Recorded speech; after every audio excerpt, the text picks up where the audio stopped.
The Blackhawks got back on the practice ice at Fifth Third Arena on Tuesday as they held their second workout in advance of this year's extended 24-team Stanley Cup playoffs, in which they will match up with the Edmonton Oilers. The NHL decided to take this route as part of its resumption of play due to the fact that several teams from both conferences were only a few points outside of the 8th playoff spot, with the Blackhawks being among them. Like the rest of the sports world, the NHL came to a ground stop in mid-March due to the coronavirus pandemic. But over these last few months, both the NHL and the NHL Players Association have worked together to not only bring a conclusion to this season, but extend the current collective bargaining agreement by another 6 years. The biggest challenge for the Hawks after a 4-month layoff will be getting back into game shape after not competing for so long. But at the team's virtual press conference, forward Dylan Strome talks about the workouts he employed to stay conditioned. I actually didn't skate back home. Everything's pretty locked down back home in Toronto, Canada. I didn't find any ice, so I was doing a lot of rollerblading, shooting some pucks, playing some golf, working out with Paulie, doing the right things to get ready, and I feel pretty good, on the ice now. Brandon Saad talks about the work that he put in to stay in shape.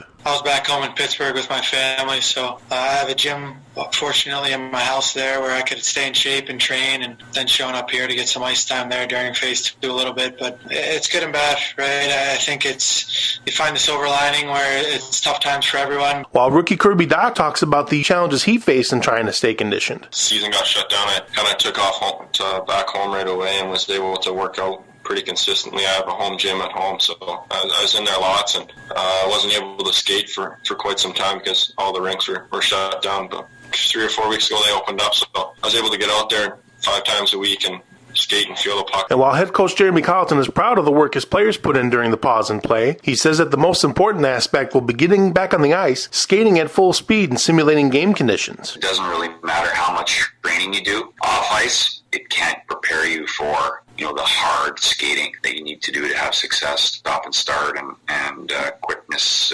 explosion, all those things. This year's playoffs will certainly test the Hawks' conditioning. Defenseman Calvin Dehaan was excused from today's practice due to a family emergency, and goalie Corey Crawford has yet to practice with the team. All Coach Carlson will say is that he's unfit to be on the ice and wouldn't elaborate any further. Edmonton will be the hub city for the Western Conference side of the playoff bracket this year, and the Blackhawks are due to report there on July 26th. They will begin their 5-game opening round series with the Oilers on August 1st. And they'll have another practice at Fifth Third Arena on Wednesday. I'm Gabe Salgado for the Rewind Sports 60 on WCPT 820, Chicago. Good afternoon, everyone. Thank you for joining us for Jeremy Carlton's availability today. Again, if you have a question, please press the raise hand button and we will get to you. We'll wait 1 second for everyone to join the call and then we can get started. So I'll just wait 1 more second here.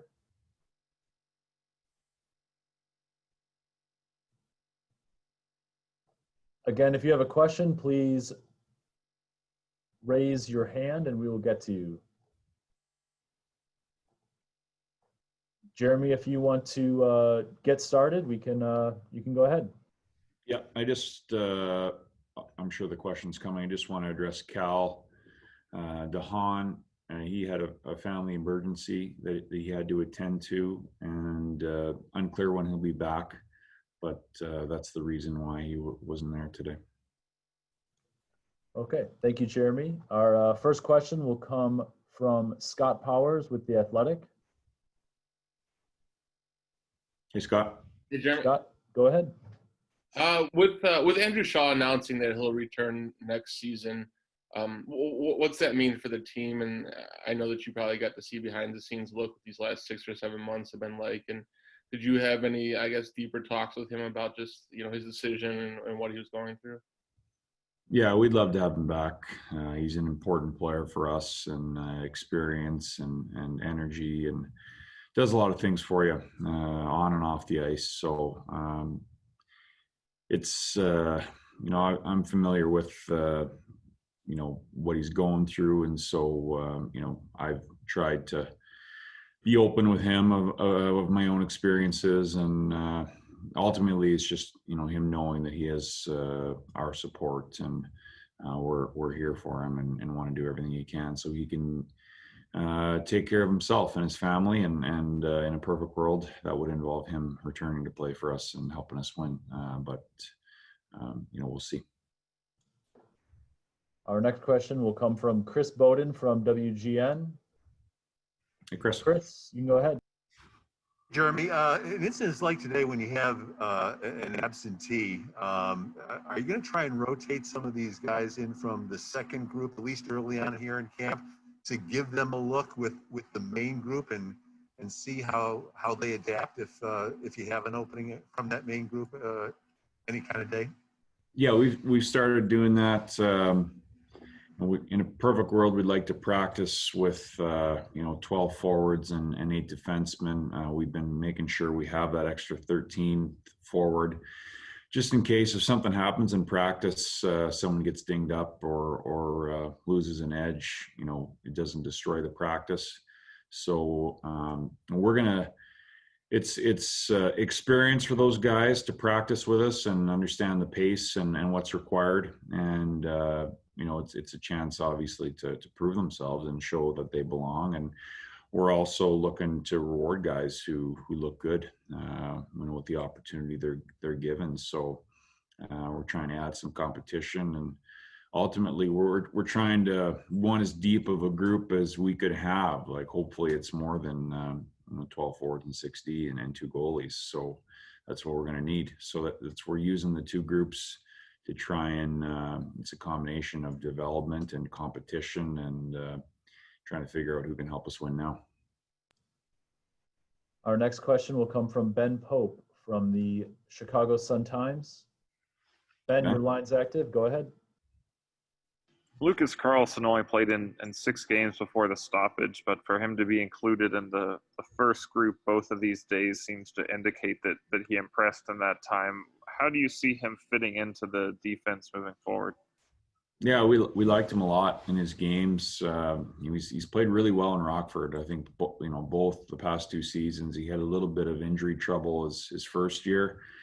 In the second half, maybe not the camp he wanted to have this past just this most recent season, but he got better as the year went on. And when he got the chance with us, in those games that you spoke of, I thought he was really good and impressed us with his how well he moved the puck and how well he defended. He was physical, played very efficiently.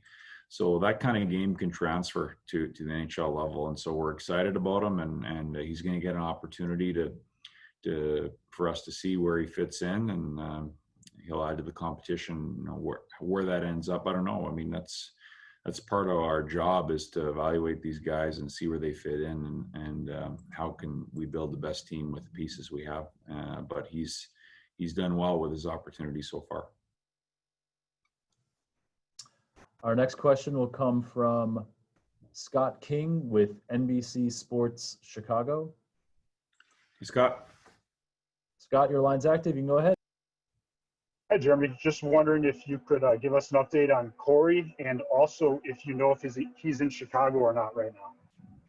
Yeah, right now the update is he's unfit to participate, and that'll be the answer until something changes there.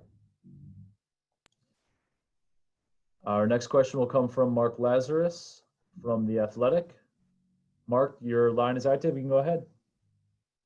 Hey, Jeremy, it's a fine line to walk with all this between taking advantage of all this time you have and over preparing for the Oilers. Do you have a time in mind where you're going to start making that transition from general practice to specific practices?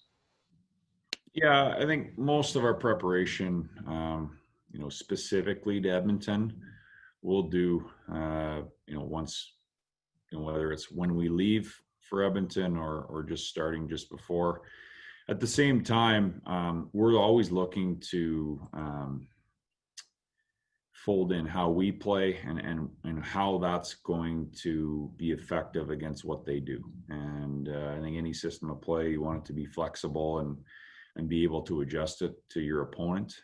And so we know who our opponent is. So when we're talking about our own game and the things that are part of our identity, as we go through here and we review for the players, how we're going to play, we're trying to connect it to what we'll face and how it's going to be effective against Edmonton. And then as we get closer, we'll get more specific to them, which is, that's one of the best things about being around a hockey team is preparing for a playoff series. So we're enjoying that. Our next question will come from Gabe Salgado from WCPT AM in Chicago. Gabe, your line's active. You can go ahead. Obviously, Coach, a big concern after such a long layoff would be making sure that everybody's in shape, but your players have seemed to have done a pretty good job of staying in shape on their own individually during this time. What are your thoughts on their due diligence in that regard? Yeah, thanks, Gabe. It was a special situation for everybody. Not everyone had the same resources as far as, whether it's a home gym or their situation, or maybe some of the European guys weren't under quarantine, so they were able to do a little bit more. But I think they've done a good job of staying ready. And now our focus has been getting their skating legs and getting used to the stress that puts on you. So we've done a lot of skating. We haven't gone long, but it's been we've done a lot of skating, and that's part of we're trying to get them ready as quick as we can to perform at the level that you need to in a playoff series. It doesn't really matter how much training you do off ice. It can't prepare you for the hard skating that you need to do to have success, stop and start, and quickness, explosion, all those things. So even the guys who were skating in phase 2, they're trying, but we're trying to reproduce that intensity, and they really just started to be stressed. So it's been a lot of focus on that first few days here, and that'll continue. Thank you, Gabe. Our next question will come from Carter Baum from Blackhawks.com. Carter, your line is active and you can go ahead. Jeremy, I just wanted to get your thoughts. Brandon Saad was maybe one of the leading goal scorers over the second half of the season after he came back from injury. What have you seen from him and his game in those last few months, and what maybe you hope he's able to kind of pick back up on right away as you guys get underway?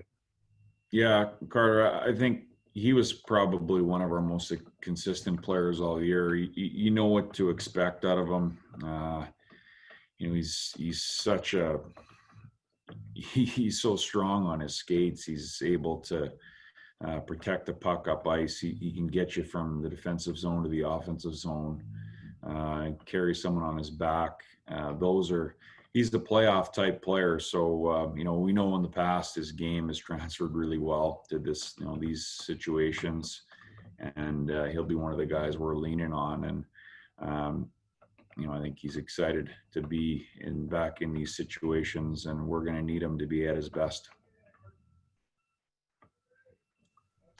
Jeremy, thank you very much for your time, and media, thank you very much for joining us on today's call. We will send these out after in a short while, and we will see everyone at the rink tomorrow and on Zoom tomorrow. Thank you.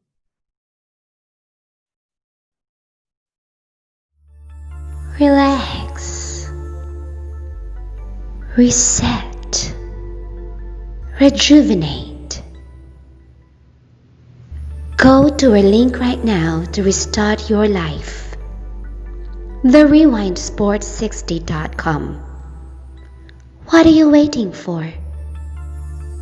Hope to see you soon. The Rewind Sports 60.